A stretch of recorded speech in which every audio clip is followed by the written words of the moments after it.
But yeah, I want to start out with some properties of light. So we're going to be speaking about more specifics, but in general, light, we've talked about light before. Obviously, we know light comes in a wide range of frequencies or wavelengths. And these different wavelengths, what we see as colors is just a section of light, right? It's just a section of the energy of light, the wavelength of light. And that's visible color. Below red, we have infrared, which we'll be talking about later. Above violet, we have ultraviolet. So above violet, ultraviolet. And we'll get into ultraviolet as well later. And that's kind of the light spectrum, and then some frequencies on either side, some wavelengths on either side. But light continues to go on both ways. Radio waves are electromagnetic waves, right? That get shot out from the towers. And those are long. Those are like a meter long. So you have all these different wavelengths down from nanometers to meters, and they all are electromagnetic waves. And classically, we think of these waves as continuous, and especially photons. So now we're talking about photons, which are just, instead of the waves being continuous, a photon is just a little packet of energy, a little packet of light. And we've talked about photons before on the podcast.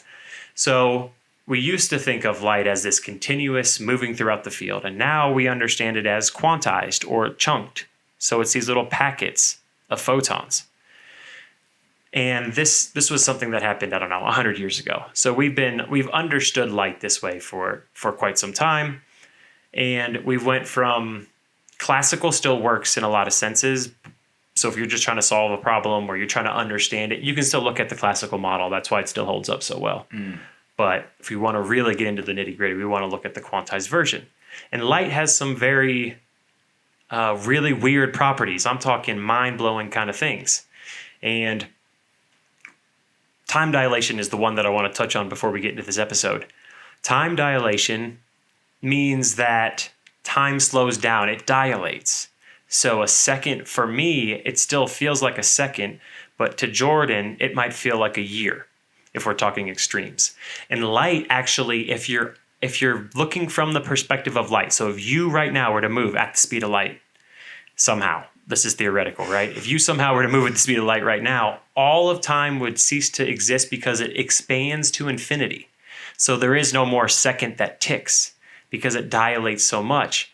And then on the opposite side, you have this thing called length contraction. So as you speed up, the length of things shorten.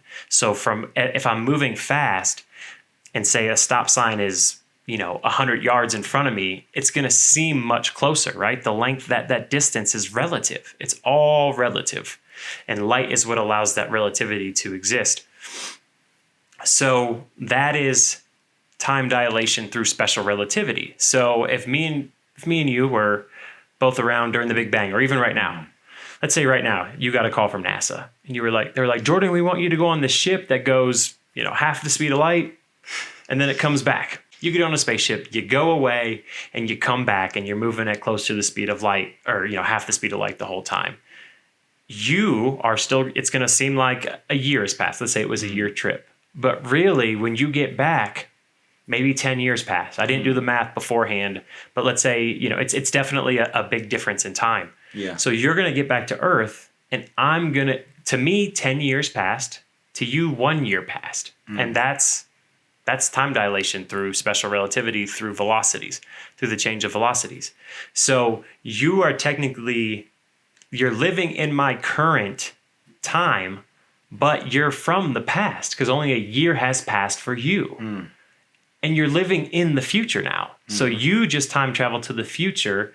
I live in the present, but you are my past, right? So you can get all these crazy things. And if you've seen Interstellar, this is time dilation through general relativity. And general relativity talks about space-time. And when you have a massive object, then the space-time is warped around it. So the time, think about it as like the time slows down the more massive the object is. So like on Interstellar, if I was on the planet and you were orbiting it, right? Because I went down there to investigate, and you're orbiting it far enough away from the gravitational field to where it really doesn't affect you. Yeah. to me, it could have been I was down there for 10 minutes, but to you, same thing. It could be years. And you're like, why were you down there so long? And I'm like, I was only investigating for 10 minutes because of time dilation through general relativity. So light, or this idea of a fraction of the speed of light, once we're moving at these different velocities or we accelerate, then time is different. And I think that's important to understand, because we're going to get into how light is healing. But light is also light, or the ability to try to move an object or move energy closer to that limit, to that speed of light. It's a bookkeeper for time.